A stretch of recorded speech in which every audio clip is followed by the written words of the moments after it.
Thanks, guys, so much for being here. I think this was an incredibly impactful week in the Missouri legislature. We were able to finally truly agree and finally pass House Bill 2634, Representative Smith's bill, and mine to defund Planned Parenthood. I think it's important to note that this is an effort that the Republican majority has been working on since taking the majority and has done this in a variety of different fashions. But the courts continue to overturn it. What's different about this time is that it is a statutory change, and this same model has been upheld in another state that has already attempted to do that in the same federal circuit that we're in. So a really monumental day, and we're looking forward to this governor signing the bill. And I'm open to any questions.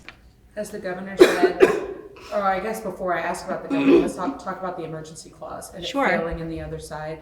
Was that shocking to you, and if so, why? No, it wasn't. There were a number of members in the House that were out sick or had a loss, representative rights, mother-in-law passed away. There were just extenuating circumstances. And so my understanding is there were 6 people who were not in the House at the time. And so it just didn't have enough Republicans who were in the chamber at the time.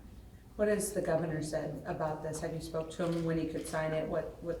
Where he's at? Sure, I haven't had any conversations with the governor's office.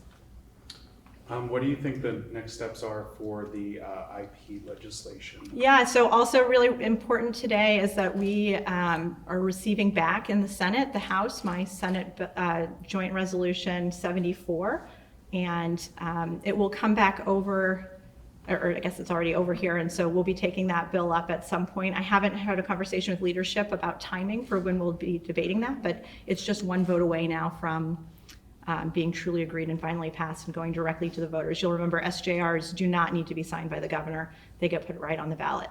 So are you going to advocate for the Senate passing it in the House version or going to conference? So I'm going to have conversations with other members of the majority party and see what the majority of the majority is wanting to do, and we'll go from there, and those conversations will start on Monday. Do you expect that it would have to take a PQ to get the version out of the House through the Senate? So I think it's really premature to talk about extraordinary measures. We still have several weeks left in the session, and it's important that we deliberate and are able to get to a resolution on a number of important issues like the FRA and the budget as well. And so I don't think it's appropriate at this point to be talking about that. So it would seem at least the timing would be that you wouldn't do that next week or the week after during the budget. I have no plans to make a motion for moving the previous question at this time. There's a lot of time left in the session and a lot of conversations to be had, and I'm hopeful that we're able to find a resolution through this chamber. What about for the IP thing? We heard once again during debate today that it's ballot candy on there. Is it ballot candy? Is this language ballot candy? Sure. So I think that what's interesting is you hear that phrase being used by the minority party when it's something that is a 90-10 or a 95-5% position of the public. They were certainly happy to use those types of procedural methods or put language when they were passing Clean Missouri, but somehow it's now ballot candy and inappropriate if we're asking people to have a chance to vote on something that the majority of the public supports.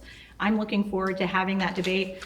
We do have protections for a number of the pieces that were put into SJR 74 from the House already in law, whether that's federally or in state statute, but it isn't in the Constitution. And I do think that there is a clear argument that needs to be made that not just that citizens do have the right to vote, but that only citizens have the right to vote. And providing clarity on that issue, I think, is appropriate. Does this apply the same threshold to legislative constitutional amendments? I have not gotten a chance. The amendment that the House passed wasn't posted on the House website before I came up here, so I haven't had a chance to see what changes they made. My understanding is that was in the committee substitute to make the threshold the same for everybody. So that'll be part of the conversation as we read and see what exactly got sent over to us. Senator, I'm curious as to your position. The Freedom Caucus said that the Planned Parenthood bill and the IP bill both need to be signed by the governor before other priorities from the Republicans can advance. I'm curious as to your position and your take on that. Sure. So that hasn't been something that they have said to me. I haven't heard that message from them. What I would remind everybody of is that SJRs are not signed by the governor. Those go directly onto the ballot. And so that's a step that isn't required for that for that bill to be able to be put on the ballot for voters. And again, I think that the governor is going to make the decision about when and how he decides to sign the bills that we send him, and I wouldn't presume to tell him what he should do in his role, as I think he doesn't tell us what we should do in ours. Is it realistic to expect that the Senate will have a vote on this SJR before you all are done with the budget? I really don't know the answer to that. I think that it sounds like Senator Huff has made it clear that he wants to have the FRA vote before we vote on the budget to make sure that the resources are available to spend and allocate under the budget bills. But I haven't heard about the timing on when this will happen. This is obviously a very contentious bill for the minority party. And I think that in the interest of trying to make sure that we're able to get the FRA in the budget, there's going to be conversations with every senator in the chamber to make a decision about how we move forward. Do you have a preference as to whether you'd like to see this IP on the November ballot or the August ballot? No, I really don't. I think that that's up for the governor to decide whether he does. I know that there is a lot of discussion about whether that should go on the August or whether it should go on the November, and when does it have the best chance of passing. And I think that voters will have the ability to make a decision whenever the governor puts that on. They're going to be able to make a good decision on what the right outcome should be. Are you under the impression that now that you have Planned Parenthood to the governor, are you in favor of a clean FRA?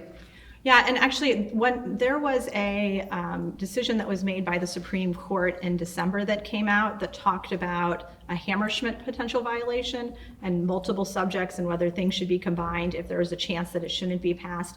The FRA is incredibly important for the most vulnerable citizens in the state of Missouri and has to pass. And I think that there isn't a need for the defund Planned Parenthood language on the FRA and could put that bill at risk. So I'm certainly in favor of voting out a clean FRA, but I will follow the will of the majority party.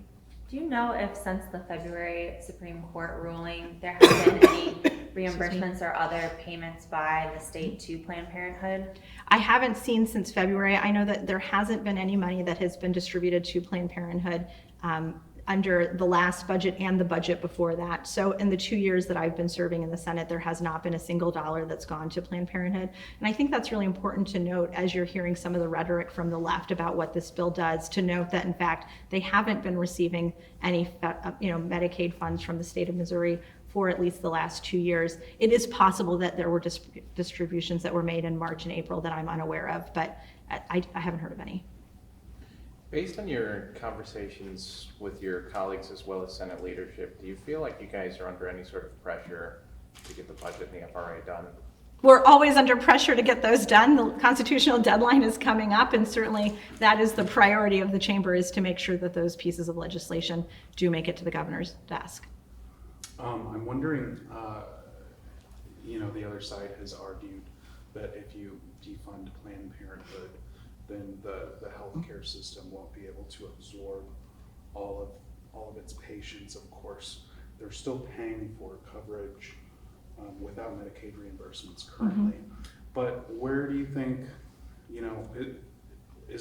where do you think the patients should go if not to Planned Parenthood? Well, I think they're welcome to go to those Planned Parenthood clinics if they'd like to fund it, or Planned Parenthood as a nonprofit would like to pay for those patients. But taxpayer dollars should not be funding affiliates of abortion providers.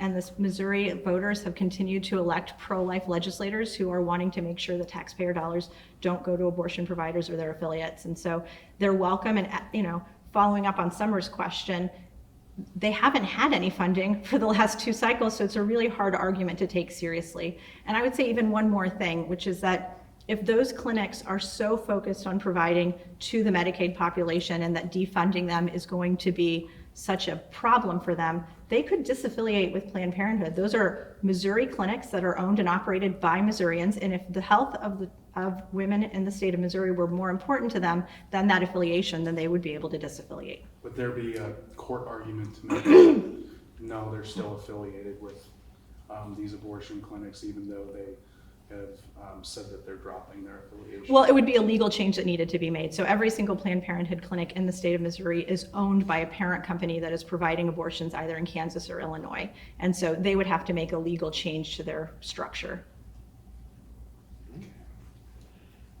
Thanks, guys.